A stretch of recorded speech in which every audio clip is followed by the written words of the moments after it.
Hello friends, welcome back to my channel Karthik Telugu news. Friends, ఇవాళ వర్షాలకు సంబంధించి ఒక ఇంపార్టెంట్ అప్డేట్ న్యూస్ అయితే రావడం జరిగింది. దీని గురించి మరిన్ని విషయాలు ఈ వీడియోలో తెలుసుకుందాం. భారీ ఎండలతో సతమతమవుతున్న తెలుగు రాష్ట్రాల ప్రజలకు వాతావరణ శాఖ శుభవార్త అందించింది. నైరుతి బంగాళాఖాతంలో ఈ నెల 2వ వారంలో ఉపరితల ఆవర్తనం ఏర్పడనుందని, దాని ప్రభావంతో మే 11 నుండి 12 తేదీల్లో అల్పపీడనం బలపడే అవకాశం ఉందని ఇస్రో వాతావరణ నిపుణులు వెల్లడించారు.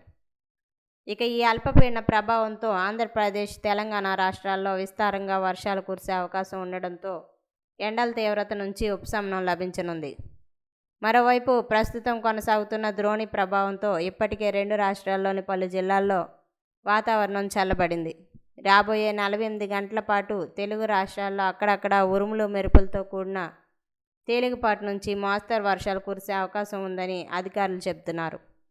అల్పపీడనం కనుక బలపడితే మే 2వ వారంలో భారీ వర్షాలు కురిసే సూచనలు ఉన్నాయని, ఇది వేసవి తాపం నుంచి ప్రజలకు పెద్ద ఊరటనిస్తుందని వాతావరణ నిపుణులు పేర్కొంటున్నారు.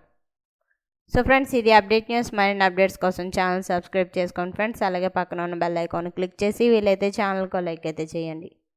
Thank you friends. Thanks for watching this video.